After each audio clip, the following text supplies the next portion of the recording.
Welcome back, and thanks for joining us again for Two Tamers Talk. This is episode 5. We're doing it.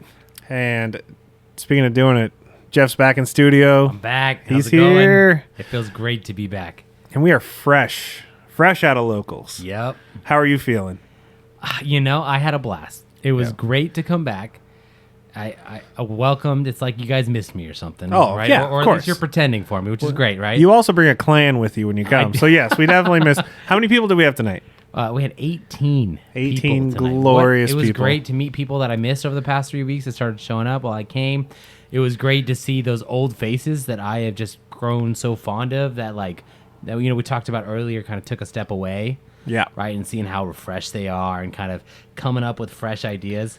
I mean, I can't believe the idea that I heard today about the Skull Gray and the analog youth. That was so much fun to hear about that. Right. And he was inspired by our analog youth by as us, one of our, this. Like, perfect. It was like, he was like not playing the game. I didn't think he was going to be watching this. So I'm really happy that you are. And for everyone else watching this, please keep giving us your feedback. We love to hear it. We really want to keep doing this for you guys. Yeah. And keep coming out, man. Wayward City Games.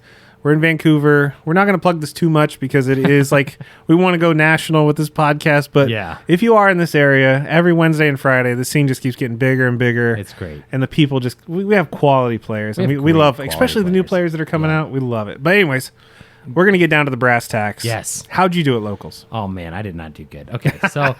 So I was so excited, right? Like while I was gone, I was like, I'm going to revamp red hybrids, right? And I was trying to keep it like a surprise for people, you know what I'm saying? Because I really like the purple package in red hybrids where you play, purple like Miss Memory Boost. I was trying the Mon at first, but I ended up changing it to Saichimon so I could counter Death X with all the Tamers on board. Right. Just, purple and analog youth, etc. So that way I can get Emperor Gray super quick, Susanoo really quick. And I was able to do it. And I felt like I was super close, but like every game I lost, I was like one swing away from winning. So it was that feeling where, not bad for a deck that I haven't tested enough, but definitely a little disappointed. But it was such unique locals too, right? It was. We had representation from all over the board. We had D Reaper, we had D Brigade, we had Gaomon, we had. Oh man, I mean Red Omnimon. We had you played Red Omnimon. We had Mastimon. I think I saw an Imperial player. I mean, it was a crazy turnout. Beelstar, Beelstar. We were everywhere. We saw everything tonight, and it was really cool because no alphas though. Diaboromon. We even had a Diabora. It's like you spoke it into existence or something like that. Oh my god, it was the craziest locals I think I've played in yet as far as diversity. It was a blast. You can tell this was an end of format locals. Yes, people are just like, what can I build? What can I play? Yeah, we got new stuff coming. I'm just gonna play something fun, something I like to play. And oh man. I also, I was in top 10, so I'll take that. Better than I did. I did not expect to play against a Diaboromon player. My deck was not equipped to play against a Diaboromon player. I mean, who is, right? Nobody. I mean, it's not like BT5 where you're like, I'm just going to put a Mechanorimon in just in case I played Diaboromon to try player. To stop that. Or yeah. I mean, I still went 2-1 against him, but man, he had a great deck. I've been theory crafting some of that stuff with him and helping him with some that's your brainchild, right? Yeah. Like, you love Diaboro.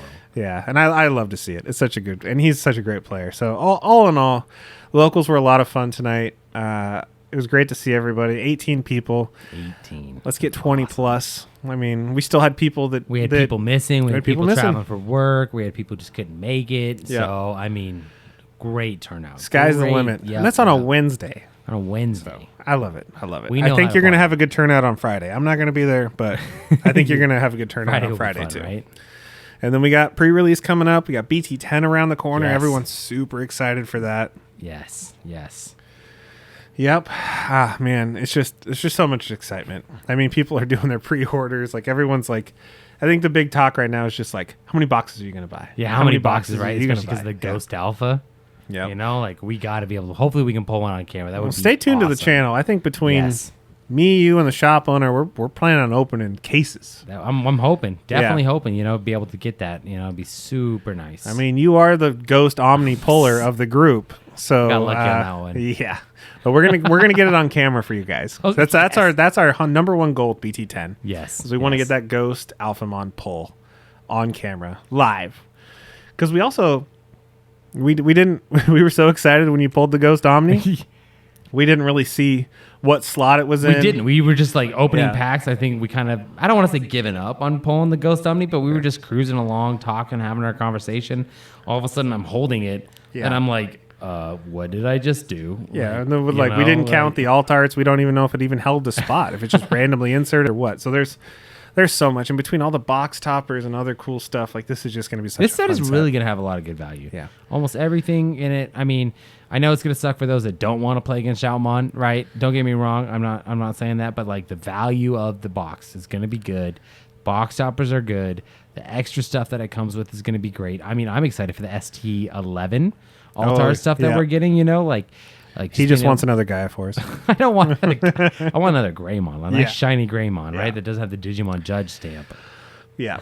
No, I'm stoked, man. I think it's going to be good. And we've already talked about, we're already divvying up, like, what decks are you going to build? What decks am I going to build? Joseph's still building some decks. Like, we're going to have a lot on the channel for you guys. We're definitely going to go into it. Stay tuned next week or next month, at least, for we're going to have decks hitting you rapid style. So, speaking of that, we also had, since we are coming to the end of this format, we had a couple more regionals, one of them in North America and another one in Europe. And I think there was one card that shocked me out of this group. Yeah, you were so excited. I was so excited because it is one of my favorite cards.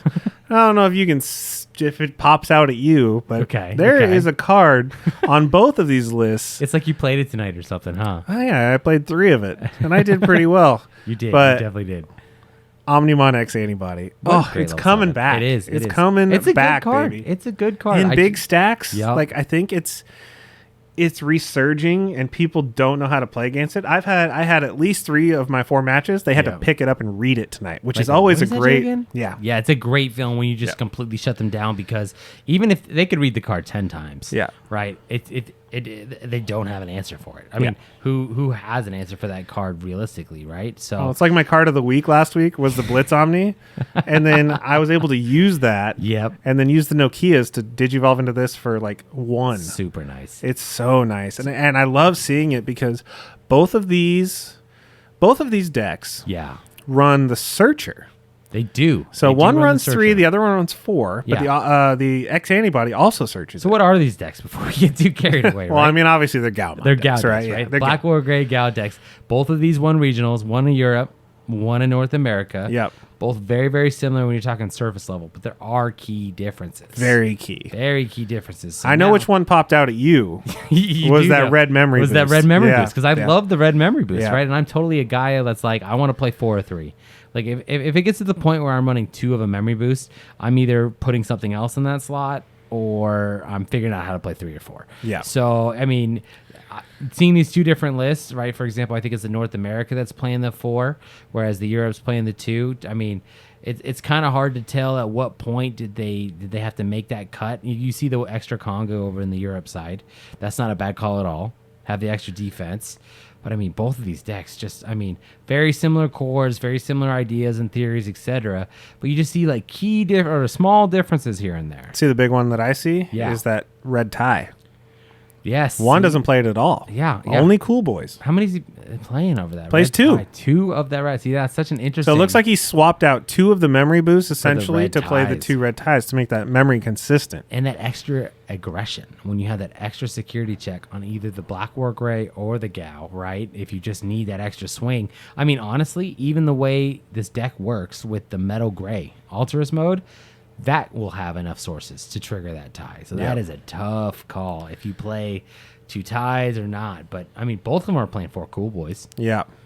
And I think that they saw kind of what I saw. I haven't profiled my deck yet, but that X Antibody, being able to preserve that, because if you look at their list, they're both playing 4 of the Greymon X Antibodies and also the Alterous mode.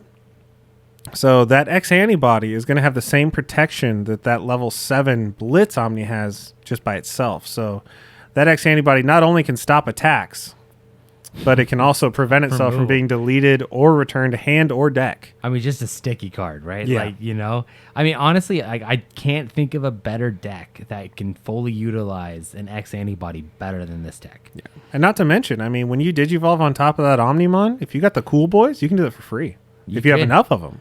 Do it for free. None of them are playing Nokias though. See, like I always want to gravitate towards the Nokia. I don't think there's room. There's definitely no room. We're seeing these lists. They're obviously very tight with their low ratios of, et cetera. Like, I mean, just look at the 6s, right? One's playing 5, one's playing 4. Yeah. I mean, obviously room is very tight, but like my first instinct, and maybe this is why I'm not the world's greatest Black War Gray player, is to play Nokia. So. Right. Well, I mean, if you look at the Europe side too, like I don't think that deck plays enough Agumons to make Nokia worth it. Yeah. Because look at that deck. That is not a Jeff style deck. That's 12 level 3s. Nope, not enough unless you're playing purple, right? That's not enough for you. Now the next deck over there, I mean, they're playing. What is that? 14. 14. That's more like a Jeff number. Not only that, it's playing 4 memory boosts and 14 level 3s. Just sign me up. I'm just gonna copy this deck and play this the rest of the format. I mean, you know what I'm saying? Like it's just screaming my name. I'm loving those ratios. I mean, the staples are the same, right? You got those 4 Metal Greymons, best card in the game right now. If you're playing red or black, I mean, it's too good. It's interesting too. Like this is one of these things I'm just now seeing when I'm looking at this.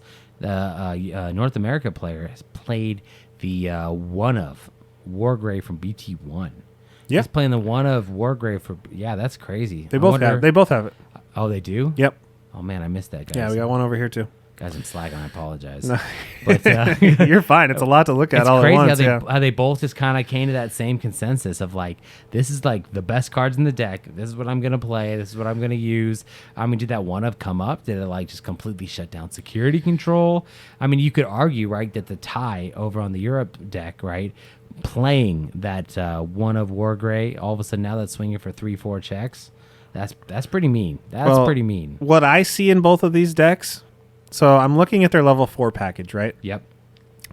Both of them are playing 4 of the Greymon X antibody. Of course, yeah. But they're not playing a bunch of Greymons because all they need is that inheritable somewhere in the stack. Yeah. And why is that so important? What has been topping? Metal Garuru, X antibody. Yeah. So what these decks are, these are defensive decks against that. So you can't bounce. You can't bounce it. You can't bounce anything because all they need is that in the inheritable, and all they have to do is trash 2 level 3s, 2 level 4s, 2 level 5s, whatever they need to do, because they have all the X antibody help in the world. So all they have to do is trash 2 of the same of any color, or the same level, to prevent that Metal Garurumon from really taking off. So I see this as a really responsive deck to what has been winning regionals. Which is crazy because you wouldn't think of when you're picturing the Digimon franchise, right? You wouldn't picture Wargrey as being a defensive, right? Even though the black Greymon gives it blocker. It has all that ability to stay on board for long.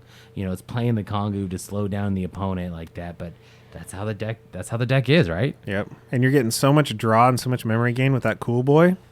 Yeah. That, I mean, they both run 4. Yeah. I mean, these are both great decks. They are. I see the value in them, and I see that they both ran kind of similar strategies, just being defensive against the blue. But I could totally see how these, because, I mean, not only that, you're not going to sneak a D-Reaper past these decks. Oh, no. Not even close. You're not going to, and that's kind of what we've seen, right? We've seen this evolution in this format of, like, we're going to sneak some D-Reaper decks in, and nobody's ready for them, right? Yeah. Boom. Okay, now we're going to sneak in some Metal Guard decks. We're gonna send everything back to your deck or to your hand. Boom. Okay, well, what's the answer for all that stuff? And I think that this is probably the final answer for this format. And we're obviously at the end of it, right? So, kudos. It's crazy to see how much this list is going to change when BT11 comes out. And Black Wargrey X Antibody is a deck, and there's a new tamer specifically for that deck. How much is this going to change? And do they change to the new Omnimon X Antibody, where you get you get the first look at your opponent's security? Yeah, that's what a crazy idea. The whole looking at your opponent's security, and I think you pick one and trash it, right? Yeah. Is that as good, though, as a card as defensive as this X Antibody, though? See, I want to say no.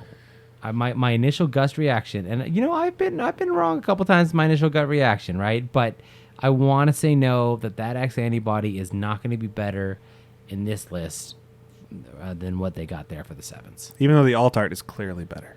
Oh, yeah. I mean, we don't know which artwork they were playing for the Blitz Omni, right? Yeah, they could be playing the really cool one. But yeah, guys, I mean, wow. I mean, it was really cool to see. I mean, he's popped up back to back, just boom, boom. Like, people had the same ideas, and I think this is the conclusion for the format. I personally think that this is probably the best decks in the format. That's if such moving a forward. tough call because alpha is so strong, but I think so many people are like prematurely scared of the ban of Doru Gray. Yeah. Like, and I mean, I guess I don't get it. Like, there's something I'm not understanding there. Like, the card's not banned for us in the U.S. You can still play alpha. Like, I mean, I'm not a huge alpha fan, right? Because I don't personally like all the tamers required to set it up and the low ratios you got to play. Yeah. But I don't know if people are prematurely reacting to the Doru Gray ban and jumping on different decks because they don't want to get emotionally invested and then get heartbroken when it's banned or what, or excuse me, restricted, not banned, excuse me. You know, so. But talk about an S tier deck that we didn't even see out of 18 people tonight. Not a single Alphamon player. No Alphamon players. I definitely played against a deck like this tonight, though, and got my butt kicked for sure. Yeah. Definitely kills off all the hybrids you're trying to set up with a hybrid deck for sure. Yeah. Man, what great decks, though. Kudos to these players. Absolutely. Like I said, every time we see regional results, we're going to try and include it in this podcast because, I mean, it's really like your finger on the pulse love talking about these. What's topping right now. And then, like, the reaction to, like, the meta and where we're at. So this is meta right now, folks. And it carries over to Take it or leave set. it. Yep. Carries over to next If you guys need a base to build on, if you're interested in playing a Gao deck or a Black War Gray deck, I mean, you could start with this and then just swap out the Gaos for Black War Gray X's and probably still do really well at your locals. Just really don't want to see Shoutmon players next set. Just, take out the Gaos, put in more Black War Grays, and just keep killing tamers. Yep. But just keep that X antibody in there. All right. Moving forward into our next favorite segment. I think. Yes. Let's just do the card of the week. Card of the week. Okay, I got to go first. I'm excited. Go first. Okay. All right, let's go. So I'm finally going to talking about an egg. And this is an egg that I think once I say it, people are going to be like, oh, duh, that's another layup, as you would say. Demimera, BT2. Great layup for sure. Egg. And I mean, it's just crazy that we're this deep into this set. We're talking BT2. We're talking the first purple egg revealed at this entire game. And it's still the most used egg in purple. Was it the first one ever revealed? Yeah, I mean, the first one we got, right? Because the starter decks came out after. That's true, yeah. So and Demimera is what you started from the beginning, and I'm fortunate enough to have been playing since the beginning to have enough Demimeras for my wide collection of purple decks that I have. But man, I still get people asking me like, "Oh, hey, do you got any Demimeras?" Yeah.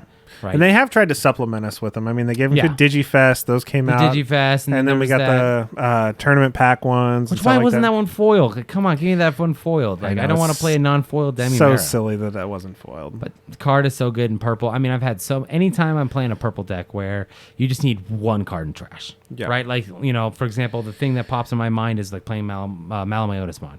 I'm trying to delete something, or even like Cherubi, for example, right? Where you're just trying to delete something, you need to put a key card from your hand in trash, so that way the deletion effect triggers, boom, it's there. Yeah. Too good. It is too good. I've tried other things.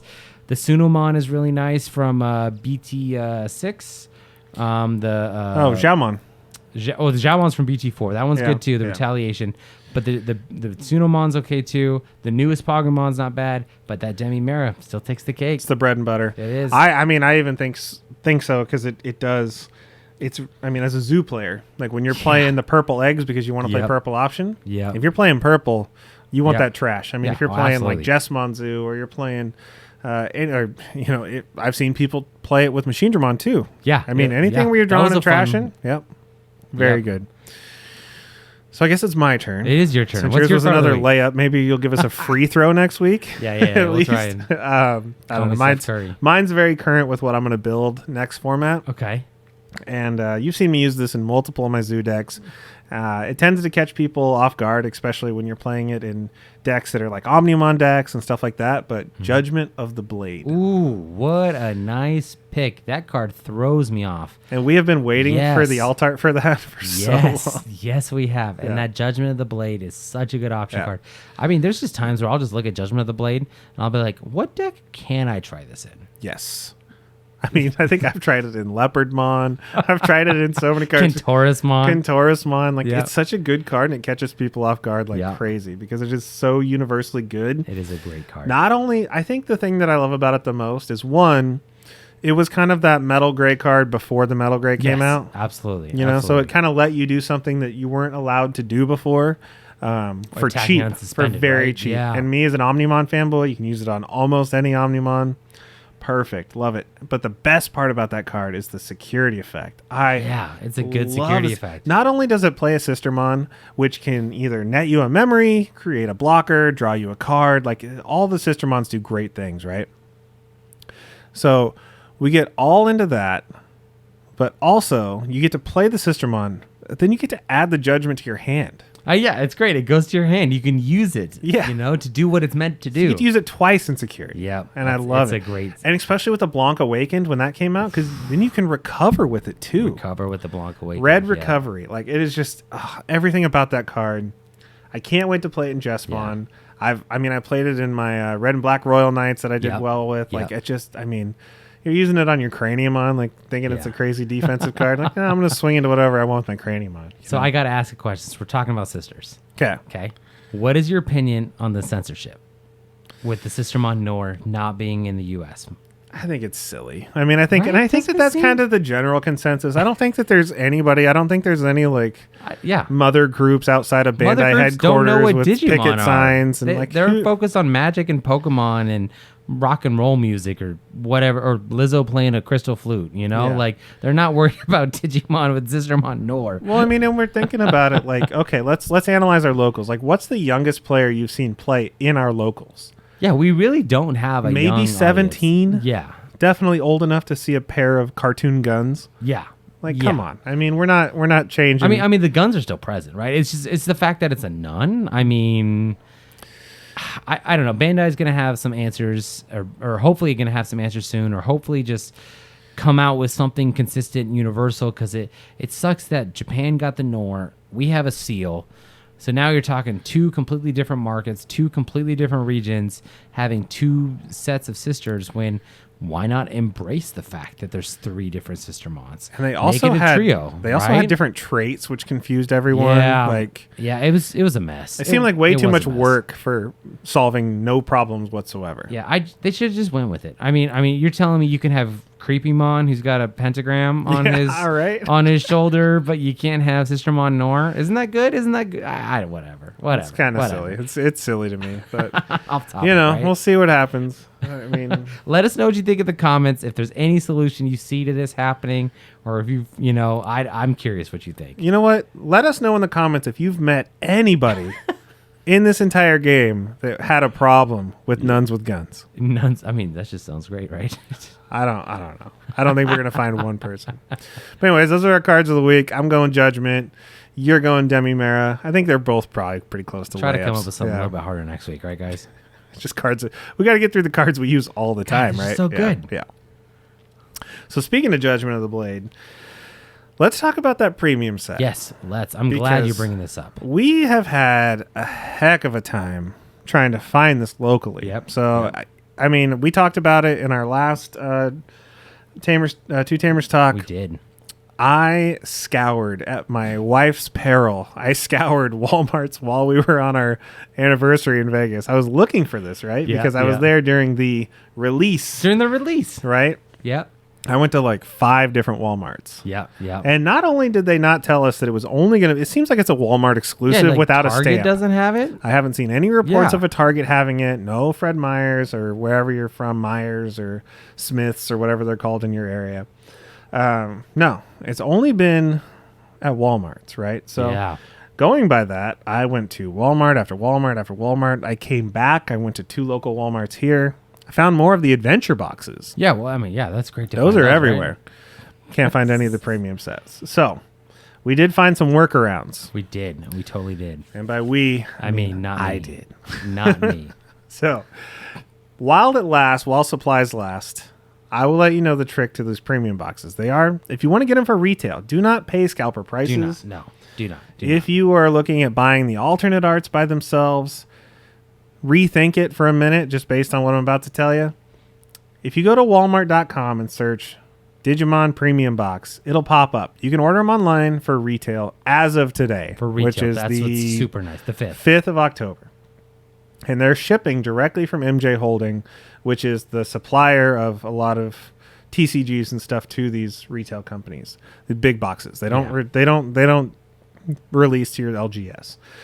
So, if you do want those premium boxes, that's how I recommend you get them without paying scalper prices. I've seen a lot of people jumping online and like charging $100+ a box for these, and people are paying it. But you don't have to do that. Walmart is also, it's close to Amazon. It's not as fast as Amazon, but mine shipped within 24 hours. That's pretty good. So they are still $69.99, but I mean, I'm looking at some of these alt arts that people are selling raw. I mean, they're selling Judgments for 20. They're selling Fly Bullets for 25. And people are paying it. Even Mendoki Beta Mons. Yeah, those are going for, $20, $15 or whatever you're finding them. Yeah. Now those aren't guaranteed to get in the box. True. So those are kind of a luck of the draw kind of thing. But as far as the Brave Metal, the Judgment, and the Fly Bullet, I mean, if you're looking to get all those anyways, don't pay $20 a piece. Just don't spend $70 and buy the box and get the 2 decks too. Yep. I mean, and the sleeves, and all kinds of stuff. There's a lot of good stuff in there. So that's going to be our tip of the week. Yes. Don't waste your money on scalpers. Speaking of money, let's talk about the market right now. Specifically, we're a week away. From BT10. So what's the number one mistake people make before sets come out?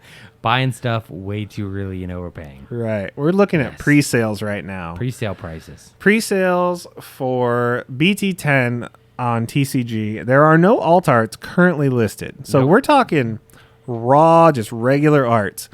And I mean, when you're looking at regular super rares, I mean, come on, what super rare other than like Magna Anjas and like older stuff ever goes above like $5? No, I mean, especially with time goes on, right? Like if you wait just till after your pre-releases, till the boxes hit the street dates, right, you can get them for a fair price. Now I know there are those people that just really want to get deck testing, that really want to start doing things, and if that's you, I recommend trying to use Tabletop Simulator. Trying to watch Japanese content creators or something. Just play with proxies for a week. Play with proxies, man. Like, take Sharpie on the back of your, Kokatorimon from BT1 that you don't need anymore, and just, make proxies or something like to start testing with this. But these pre-sale prices, obviously they could change, right? Like Shoutmon King, for example. Yeah, right? So we're looking at the secret rares are crazy right now. So those, right? The 2 secret rares are those crazy. might retain value, right? Jesmon GX might go up, especially with we have a lot of loyal Jesmon players in the US. It's insane. I think it's that way too in Japan, but it seems like the US is super crazy about Jesmon. It's also one of those like secret rares that like you're not going to play more than a 2 of in a deck. No. So it's like these prices for like $45 ish right now for the Jesmon and the Shoutmon King for regular arts. I mean, those are not going to maintain. I mean, the Shoutmon King, it's going to be good, but I don't think it's like Death X universally good. It's not. It goes in one format of deck, right? Yeah, it does. You're not going to play that in any other deck, basically. Yeah, Jesmon, it's going to go in one format of deck, right? It's going to be great in that deck, but paying $40+ for a regular art, when all this is all said and done, these are probably going to be the alt art prices, if not less, for the Jesmon GX after a month. But it is interesting to note, though, maybe this set will be a little bit cheaper as far as individual singles go compared to what we're dealing with right now with X Record. That could be the case because what I see happening is I think that people are going to buy an excessive amount, us included, because people are buying this box like we bought BT6 boxes, right? Trying to get the Ghost Alpha. We're trying to get the Ghost Alpha, so we're going to have a surplus. Especially, that's another reason not to buy all these regular art super rares. There is going to be so many of these in the market because people are going to be opening box after box after box after box, and they're going to be getting 7 of these super rares in every single box. These are all going to be like $2 to $4 cards at the most. Like paying $14 for a made mode regular art. Like, what's the point? Like that's going to be a $4 card at the most. No, it'll go down. Absolutely. So don't waste your money on these guys. I mean, it's fun to look at and watch people speculate on what's going to be worth it, but like you're not going to make your money back on any of this stuff. Yeah. Not worth it. But it is fun to watch. Yeah. So, I mean, since we're talking about BT10, I know I've kind of already spilled the beans on what I'm going to build in BT10. Obviously, I'm going to update the boy. The Machine Dramon has to evolve. He has to digivolve with every set, right? Yes. So I already know. I mean, every time I make I'm going to do another deck profile once I make the changes. Yeah. But the changes are always minor because I feel like I really like my ratios. So, but I feel like it's going to be even more aggressive and a little bit more defensive. So I'm definitely going to build Machine Dramon. Jessmon, I'm really excited about building. Gonna be fun. Jessmon Zoo, particularly. Yeah, I'm going to mess with some analog business. Maybe mess with some Mist Memory. Not sure. We'll see. I know. I'm trying to turn you on to that, aren't I? I know. That's kind of like, you got me going on the analog youth. And so it's like, okay, we'll see. And then after that, I think Genku still has its day in the sunlight. It's not a bad card. It's a good level 6. It's powerful. I know it's a 4 to evolve. I get it, but there's ways to get memory now. And we are getting another Genku and an X antibody, and it pairs well with the Jessmon. I think that new Genku's a 3-cost Evo, if I'm not mistaken. So, yeah. So you might play 4 of that one and 2 of the other or whatever. Or X antibodies, mix and match. Yeah, you got I got to mess with it. But those black options are so good too. Yep. Like you can play it with Kongu, you can be defensive with it. So, and I mean, Judgment of the Blade. Great with Judgment. You can play Red Huckmon, so you can always get the Judgment off. Sistermon's Genku. And there's enough dual colors where you could start out as a red and work your way up to black, Yeah. For sure. Yeah. So, I mean, those are kind of the 3 that I'm going to focus on right out of the gate. I'm also going to mess with Dark Knightmon, I think. I know, Dark Knight seems so much fun. So I'm playing red and black. So much fun. So, I got red and black covered, I think. You got red and black covered? Okay. Yeah. What do you got going on? So, this is so tough, right? So, I'm looking at all these Shoutmon cards. And besides the obvious Shoutmon, right? Because I got to figure out how to beat Shoutmon, and sometimes you can't beat him, you got to join him. Not saying I'm going to play Shoutmon. Well, it's the best way to understand how it works, too. Right. So I'm gonna mess with Shoutmon a little bit, but I'm also curious with all of these dual color Shoutmons. We're getting red black level Shoutmon. We're getting a red yellow Shoutmon. We're getting a red purple Shoutmon. Getting a red white too, right? That's the set after, yeah. Yeah. So I got to figure out is there value to using these Shoutmons in any other deck? Other than just the traditional Shoutmon deck, right? So I'm definitely gonna explore that. But what I'm gonna build first is Ragna. I'm gonna mess with Ragna first. Because we're gonna be getting those premium. I mean, I got my premium sets ordered, so that might not be getting mine soon. I'm definitely gonna start messing with Ragna. Couple different ways to build it. I'm a huge Ragna fan. I'm excited to have some fun with that for sure. But do you think you're gonna play any of the old one? That's such a tough call. I want to say yes. The reason why I want to say yes is because I'm thinking about bringing back Ragna Zoo from the beginning, right? Interesting. Okay. Ragna Zoo from the beginning because we get such better lower end and such ways to accelerate into that final Zoo push. We get a new 5-cost level 5 we get in black. We get that. We get ways where end of turn you can digivolve if you want to use the new one. We get new level 3 legend arms that really help search your pieces. I mean, just so many new tools that I think Ragna Zoo is worth exploring again. Maybe not. I never ran it with the blue package. I never ran Kaiser Nail with Ragna because I liked having those inheritables. But I mean, just you turn 1, 10-drop Bribey Ludramon or Durandamon, and then turn 2, you're digivolving for free into a Ragna, and then all of a sudden you got 2-check, reboot, blocker, piercing. Like it was such a good thing back then that I think I can make it better. So I'm gonna mess with that. I'm gonna mess with the traditional stack for sure. But once I get my Ragna fix, It's bad because we were just talking about this. We got everybody at the shop. We're pulling, hey, what are you building? So that way, we don't step on anyone's toes. Because I want to build Bloomlord. I want to build Minerva Loop. I'm a purple player. I want to play Minerva Loop, but I think Bagra's Army. I think I got to be the guy that shows people how to play Bagra's Army because it's just a fun, unique way. I get this really menacing-looking Blastmon and a Tactimon that are just going to be really, really fun and punishing. So, I mean, it's bad because I am going to be all over the place, but Bagra's Army, Ragna, probably going to start with those, work my way, into Dark Knight, like you said, like you were talking about. I do Blue Flare. I get a new Metal Greymon who's always been one of my favorites. So Jeff's going to be building everything. Okay, guys. Oh, you're right. You forgot Justimon. I love Justimon. The option's so good. I do love Justimon. So I'm so glad you brought that because my mind is already thinking with everything else right now. That new Justimon option can play a Justimon. Yeah. So do I play Justy Zoo? What's the new one? Critical Arm? The critical arm, so you can like swap back and forth between the two, right? It's really interesting mechanic. And my Justimon deck, I actually won at locals, got first with it. I love that deck. It's a lot of fun. Now we have to profile it. It's not on the channel yet. But it's old news at this point, right? It's so we're gonna update it for BT10. I gotta update it for BT10. So that's a great point too. So I got a bunch of things to work on. And what's great is we have a great team working on a little bit of everything. Yeah. So if you're looking for Bloom Lord, if you're looking for Minerva Loop, if you're looking for, we'll probably even end up with a Shoutmon deck, right? We'll just see what's going to come up, but there's so many things. But I got to know in the comments, guys. So this is a question that's been bothering me. For all the Beelzemon players, are you guys going to play the new Beelzemon and try to make it work with the Beelzemon Blast Mode because it's got inheritable or what? My initial gut is you're probably not going to use it, but you're going to want to try it. So I'm definitely curious. Let me know what you think. Or are they just going to hold out for the new starter deck in March? That's the thing. Beelzemon's got loyal fan bases. They're always going to be tinkering with it, right? For sure. Yeah, I mean, there's a lot going on in this next set. And we got a lot coming on the channel for you guys, obviously. You just heard about 13, 14 decks that we're planning on building. Yeah. So we got our work cut out for us. We do. A lot of work coming ahead. That's why we do these. This is casual for us. This is where we just kind of banter back and forth about what we're gonna do, and then we just get to work. So feel free to keep an eye on the channel, guys. I think we're gonna call it for the night. We're all kind of exhausted from this late night locals. Feel free to check out the channel. We have the finals match coming up. It debuts tomorrow on the channel for the locals.